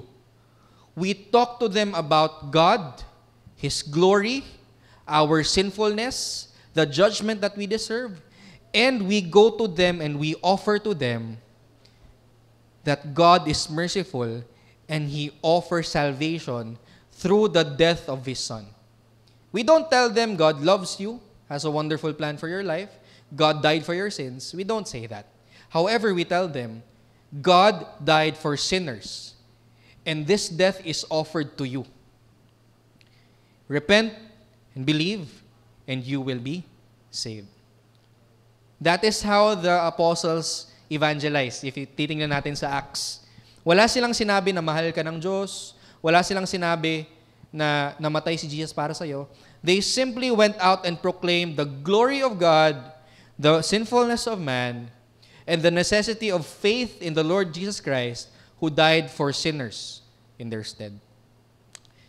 We must freely offer the gospel to people. Pero meron po tayong assurance na hindi po wasted ang ating evangelism. Dahil ang Diyos po ang siyang kumikilos sa buhay ng mga tao para sila ay maligtas. So mali po na isipin na, chosen na yan, hindi na natin kailangang mag-evangelize. Kung chosen sila, masasave sila kahit anong mangyari. Hindi po. Dahil ang means, ang instrumento na ginagamit ng Panginoon para tawagin ang kanyang mga pinili is the general call of the gospel preaching.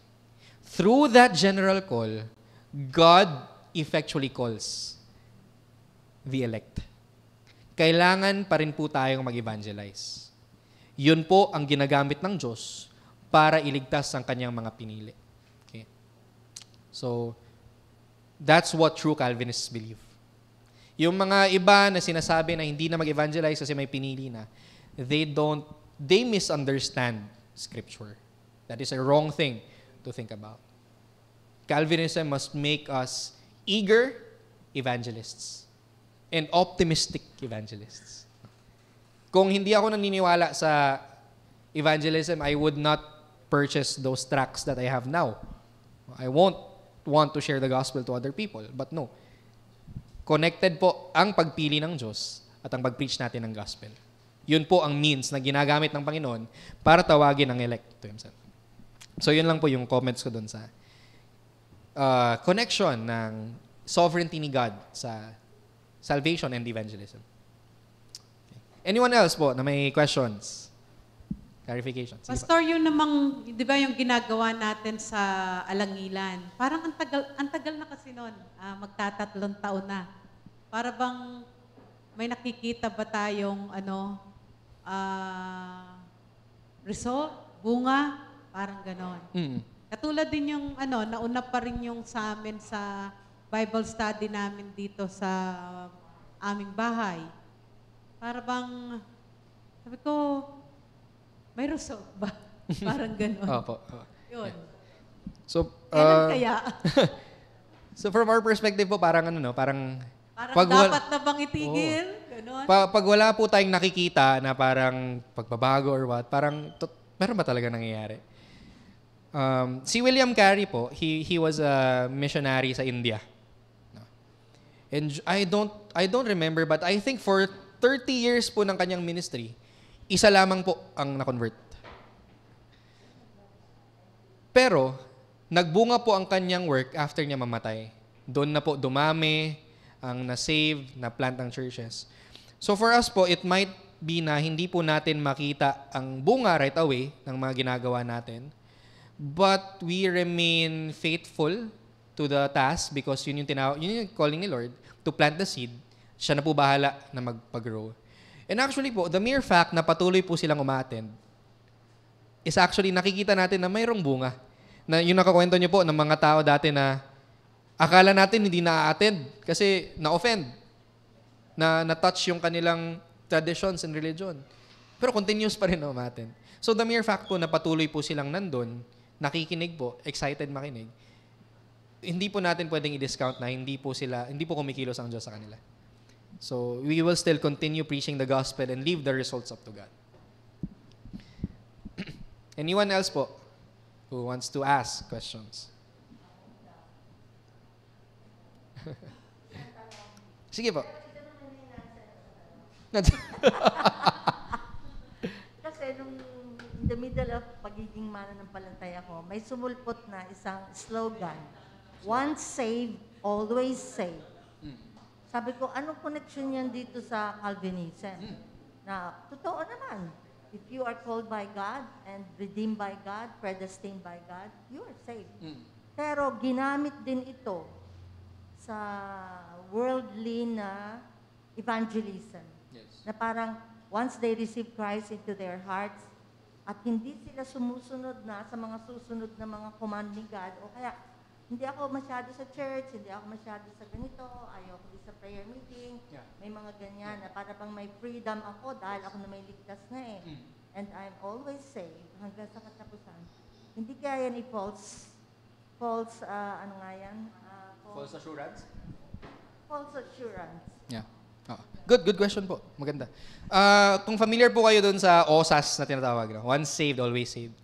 Is that biblical? Is that biblical? Again, yes and no. Yes, in a sense na nakita po natin, ang kaligtasan ay hawak po ng Diyos. At kung hawak po ito ng Diyos, hindi po ito mawawala sa atin. That's secure. No, in a sense na halimbawa lang, mayroong funeral. At ang namatay doon ay drunkard ng bababae, never nang bumalik ng church. And then yung pastor nag-preach, namatay si kapatid na ganito. Pero praise the Lord kasi nung siya ay 13 years old, siya ay nag-pray ng prayer and inas niya si Jesus sa kanyang heart. Kaya alam natin na sa langit siya pupunta. Tama ba yun? Mali. In that sense, once saved, always saved is wrong. Hindi porket nag-pray ng prayer yung tao, tinanggap si Jesus, nag-church for a while, and then nawala bigla. Kapag namatay siya, automatic langit na. Mali yun. No? Because as we have seen, true Christians will persevere. Kaya I think a better term is yung perseverance and preservation of the saints rather than once saved, always saved. Because when you say once saved, always saved, that is easily misinterpreted. Na kapag nag-pray ka ng prayer, once saved, always saved, kahit anong mangyari sa buhay mo, goods ka, langit ka. Kasi nag-pray ka ng prayer. Kahit mamuhay ka sa kasalanan, saved ka pa rin ni Jesus. Mali po yun. Ang kaligtasan ay magbubunga sa buhay ng isang tao. Hindi siya magiging perfect, of course. But what we see is there will be a transformation. Pagbabago ng desires, pagbabago ng actions. Because it's God who works in them. Okay? God will work in the lives of His people. Imposibleng walang pagbabago. So, better ditch the term once saved, always saved. And better receive yung term na preservation and perseverance of Christians. Mas better po yun. Or another term is eternal security. We are eternally secure. And when we say secure, hindi mawawala ang kaligtasan mo at bibigyan ka ng kakayahan ni Lord na magkaroon ng pagbabago sa buhay. Because it's the Holy Spirit who works. Okay? So yun po. Any more questions? Sige, si Grace.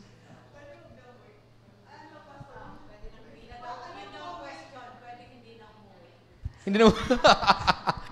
Anong comment or advice will you give to a person na sarcastic magpananaw? Sarcastic about ano? Sarcastic ang way of thinking. Okay. Kunyari. Pinaparinggan mo ba si Kuya Margie? Oo.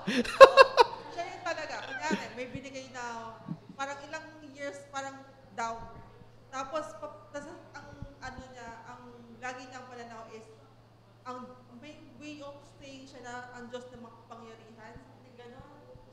Parang may gano'n siya, may gano'n siya gano'n. Kasi di ba parang kunyari may binigay sa ating problem sa Lord. Tapos sinasabi niya na hindi na tayo parang kunyari umaangat ka naman, tapos bigla ka naman ulit babagsak. Parang sinasabi niya is yung inaano niya, may sihing siya na ang Diyos na makapangyarihan, something gano'n. May trip na mas makapangyarihan, something gano'n. Paano mo yun? Ano yan? Sorry, ano yan? Ano yan? Dati may trip na makapangyarihan. Ano yan? Sorry? Hindi, sinasabi ko kasi lagi, si God may trip na makapangyarihan. Trip? Parang kanta yan, di ba? Yeah. So, ano yung comment ka doon? Or advice, maganda advice. Parang dapat sa, private counseling, ano ba? Well, tingnan natin yung essence ng phrase, no? Kung mayroong bad things that happen, ang Diyos ay may trip na makapangyarihan. It could be, no, pwede siyang lament eh. When you look at the lament psalms, when the people of God experience something na hindi kaaya-aya, they would come to the Lord in prayer. And parang, in a sense, parang yung words nila ay biniblame nila si Lord. Bakit mo ako kinalimutan? Bakit hinayaan mo itong mangyari? So it could be actually a legitimate Christian thing to say na, Lord, ano ba itong ginagawa mo? Bakit hinayaan mo ito? However, kailangan din natin maintindihan that if that phrase comes from a heart that is faithless, kumbaga hindi sincere faith, no? It could border sa blasphemy. Yung third commandment, do not use the name of the Lord your God in vain. So when we utter such words na wala talagang sense, not said in faith, not addressed to God, then it is sin. However, when it is, of course, I wouldn't probably use those words, kasi I would say those words ay hindi siya reverent. But yeah, you could look at it as something that could be a lament prayer said out of a hurting heart, yet still trusting God enough to pray it to Him. Yet it could also be words uttered faithlessly and blasphemously. So we should be careful doon sa mga words and expressions that we use. So yan.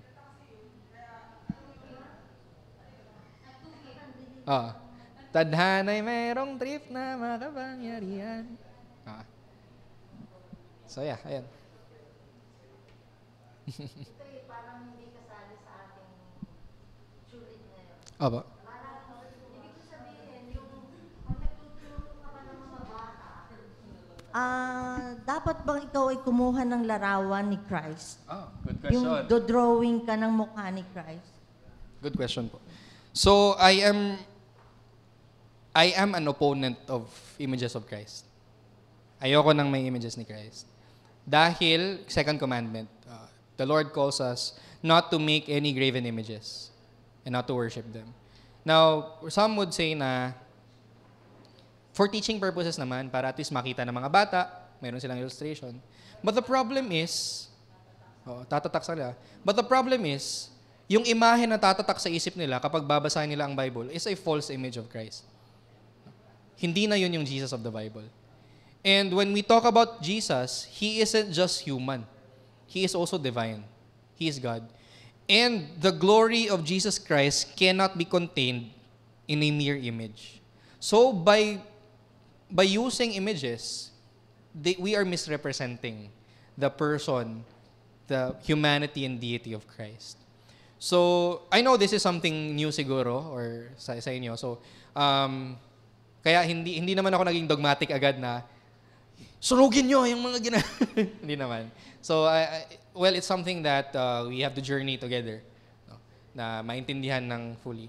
But I don't think that we should be using images of Christ.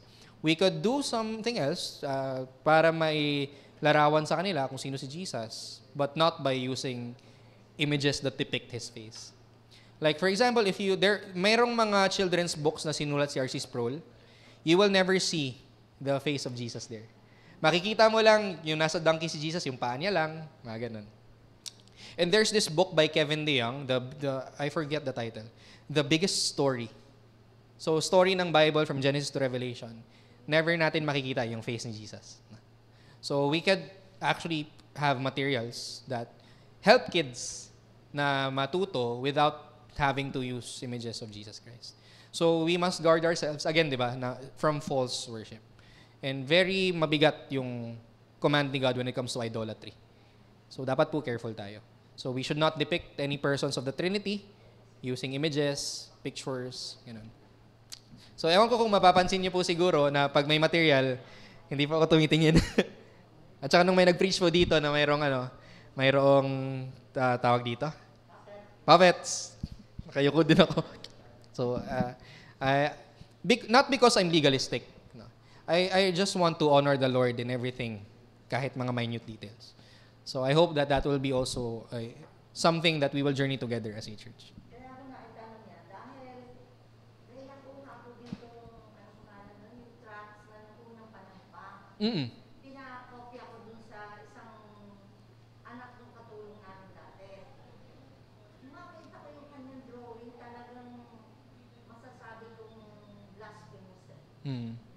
Kaya nga, pero diretso dinala ko kahapon sa mga bata. Opo. So parang habang ginagawa niya ko at tinatawag ko sa mga bata, pag uwi ko, Yeah. parang hindi ko muna tinignan, yung mga Katoliko kasi sila. So kumuha sila ng ibang images sa ibang sources at hindi ko napansin. Yeah. Pero yung crucified si Christ, talagang nakita ko masyadong malaki yung tema. Yeah. Dahil si Mary, naroon, tas may halo. Ah, okay. Angels dun Sa gilid. burial site ni Jesus, may halo. Sabi ko, wow, hindi pa rin talaga pwedeng ipa-drawing Yeah, sa mga. right. Kagabi nga, medyo naguyat ako sa kapitingin din sa mga visual aids. At gusto kong takpan yung Kasi sabi ko, grabe ang nangyari. And yet, kumbaga sa medyo kulitin ako, I paid so much for that. Opo. Para may talent sa pag-drawing. Right. Oo.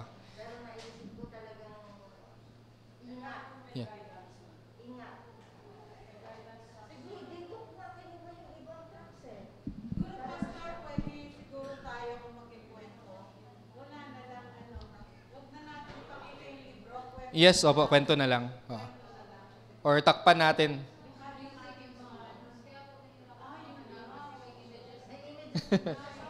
So, yeah. Hindi ko na lang kumanta, tapos lyrics na lang. Pero talagang mahirap magturo sa bata. Totoo. Meron din naman nakausap na dyan sa children ministry. Ang sabi nila, sadya naman si Christ ay naging tao. So may human form. Yeah. Ay gusto ko sabihin, lalagyan ko kaya ng kulubog. Lalagyan ko kaya ng balbas niya. Ang buhok niya. Gusto ko sabihin, wag na. Yeah. Mahirap. Yeah, so ayun nga, hindi po kasi talaga natin any representation of Christ is automatically false. Kasi hindi po natin alam eh. At hindi niya nakaka-capture yung glory at divinity ni Christ. So, better not. Wag talaga. Do away with it talaga. And let's exhaust all our means na maituro si Christ sa kanila without dishonoring si Jesus Christ. So, yeah. Any depictions, movies. Kaya ayoko ng The Chosen. Ayoko talaga ng The Chosen. Yeah. So yeah, let's just stick with Scripture and try to do everything we can to make Christ known to the kids without dishonoring Christ by using His images. Through scriptures. Yes. Sige. Anyone else po? Kasi pagka present natin ang election or yung tulip na yan, para kung pag may nagtanong, di ba God does not show favoritism? Pagka ganyan, kung tutuusin, meron na rin siyang pinili, meron siyang hindi pinili. Paano natin nasabing hindi siya, wala siyang favorite? Pagkatapos, sasabihin natin na it is sovereign God yan, prerogative niya na yan, at saka, ika nga He is the Father. Kung ano man ang gusto niyang wala tayong magagawa dyan. Paano ho natin i-ano yung favoritism na yan? Ito. So, God does not show partiality. That's one of the scripture passages. So, paano ngayon may favoritism si Lord? When you look at the context po nung verses na God does not show partiality or God does not show favoritism, ang context po nun is hindi pumipili ang Diyos base sa mga external qualities na mayroon ng person. No? So, hindi porket mayaman ka, automatic pipiliin ka ng Diyos. Kapag mahirap ka, i-etsapwera ka niya. So, in that sense, wala pong partiality ang Diyos. Ang kanyang pagpili ay hindi nakabase sa anything na makikita niya sa atin. So, yung passage po na yun po ang konteksto niya. Ang pagpili ng Diyos ay hindi nakabase sa anything na makikita niya sa atin. Okay? Now, when it comes to election, hindi po yun kasama. That passage is not applicable to the concept of election. Bakit? When we look at election, God's choosing, again, ay unconditional po. Hindi siya dependent doon sa mga external qualities na makikita ng Diyos. Kundi nakadepende lamang sa kanyang sovereign will. That's very clear po sa Ephesians chapter 1. So, God indeed does not show partiality. Kasi yung kanyang pagpili kung sino ang kanyang ililigtas ay hindi po nakadepende sa kanyang nakikita sa tao. So yun. So hindi po dapat nating sabihin na God does not show partiality, therefore lahat ay may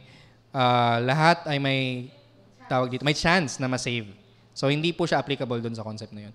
When we say God does not show partiality, ang kanyang pagpili kung sino ang kanyang igagamitin, isi-save, is not dependent on any quality in the person, but only on His sovereign mercy. So in that sense, true. God does not show partiality.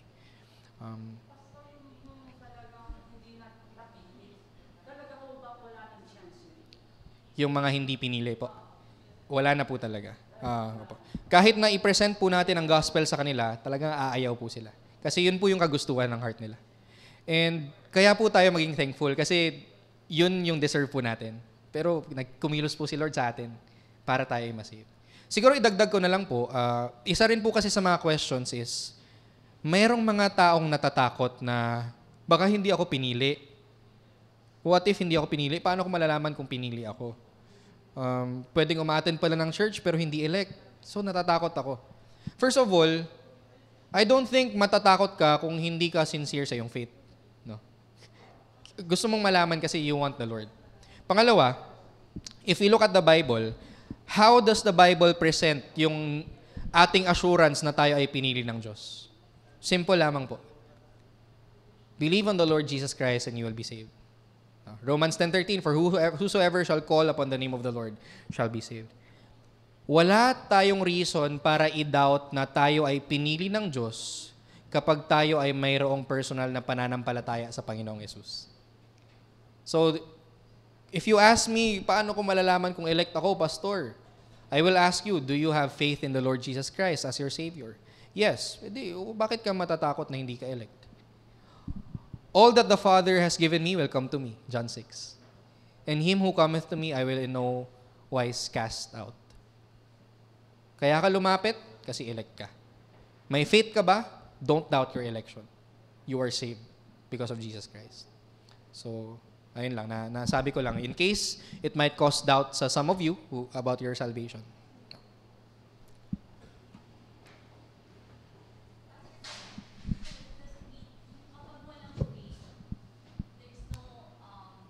If a person wala siyang faith in Christ, it means talagang hindi siya saved. Yes.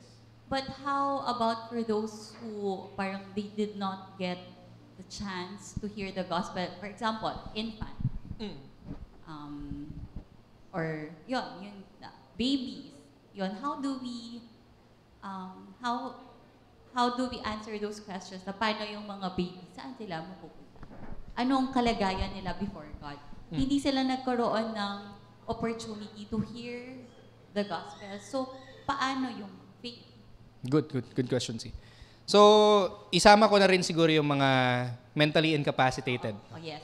So, babies who die in infancy, those who are mentally incapacitated, hindi kaya makaunawa. Now, what we believe about salvation is, the preaching of the gospel and faith as a response, yun ay ang ordinary means para maligtas ang isang tao. However, we also believe that God could work salvation in the life of someone without using those means. So mayroon siyang prerogative na magligtas ng isang tao even though hindi gagamitin yung means. Kasi Diyos siya. He could supersede that. So it's possible for an infant who never heard the gospel to actually be saved. Pero wala tayong assurance from Scripture na nagsasabi na lahat ng infants na namamatay ay automatic sa langit. Ang alam lang natin from the Bible is this. Number 1, babies are not innocent. They're sinners. Okay? Number 2, we also believe that God is a good and merciful God. So kapag may infant na namamatay, we cannot say outrightly, sa impyerno yan kasi makasalanan yan. Or sa langit yan kasi gracious si God. What we can only say is this, God is good and He will do what is right. Yun lang. Now, let's also touch on those tribes in remote areas who never heard the gospel. So how about them? They lived, they died without even hearing the name of Jesus. Does God give them a chance? First, applicable yung sinabi ko bago lang. God could save them without the means of preaching. However, we would also say na yung mga tao na nasa remote areas ay hindi sila innocent. They are still sinners. People die and go to hell not because they reject the gospel.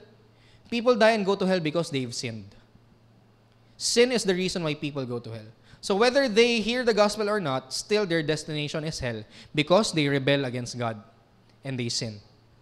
It doesn't matter whether they heard the gospel or not, they had the Bible or not, the fact remains is that they're sinners. They rebel against God. So maraming nagsasabi na iba daw ang standard ni God of saving them. They use Romans chapter 2 na may law written sa kanilang heart, and if sinunod nila yung law na nasa kanilang heart, possible for them to be saved. But that is a complete butchering of Romans 2.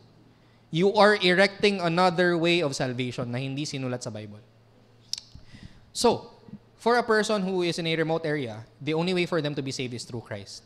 Whether it be through the preaching of the gospel or through the immediate regeneration of the Holy Spirit, even though walang preaching ng gospel. God could do that. But that shouldn't be an excuse. Dapat pa rin tayong pumunta doon and to preach the gospel. So kung may mga magsasabi na iba yung way ni God ng pag-judge sa kanila, basta sundin nila yung conscience nila, pwede silang masave. The most evil thing that you can do for them is to go there and preach the gospel. Kasi binigyan mo sila ng option na i-reject ang gospel. Kung pwede pala silang masave nang walang Jesus Christ, huwag ka na mag-preach. Huwag ka na mag-missions. But no, we don't believe that. We believe that Acts 4:12, there's only one name given under heaven whereby we must be saved. So we go there, preach the gospel because they need the gospel. Did I answer yung question? And more? Sige. Okay lang ba? Nag-extend tayo? Wala bang problema? Sige lang. Sige. Sige, Aya Tom, if you have question. May question ka? Wala. Volunturo. Any more questions? Sige, kung wala nang questions, thank you so much for your time. I hope you were blessed and always feel free po na lumapit sa akin or ask me questions, message me kung mayroong katanungan. No? Para at least manggaling po sa akin din yung sagot, ma-defend ko po yung tinuro ko and I could show you that it's scriptural. Sige po, let's all give thanks to the Lord. Let's pray. Our great God, indeed, you are our sovereign, almighty God and our loving Heavenly Father. And we confess to you our sins and shortcomings, our rebellion against you. Yet we thank you for your abounding grace, your unconditional mercy that you have bestowed upon us, even though we were sinners. Thank you, O God, for choosing us to be yours. Thank you for sending your Son to actually redeem us from our sins through His atoning death. And thank you for your Holy Spirit's work of granting us life that we might behold the beauty of the gospel and receive it by faith. And thank you for your Spirit's continual work in us, sanctifying us, and continually enabling us to flee from sin and to run unto righteousness. O God, I pray that you would instill in us a continuous appreciation for the beauty of the salvation that we have received. And may this encourage us all the more to obey you and to love you and to proclaim the message of the gospel whereby people are saved from their sins and are adopted as sons and daughters of God. Dismiss us, O God, with the fullness of your blessings. We love you. We praise you in Jesus' name. Amen. Amen. Thank you so much. God bless us all.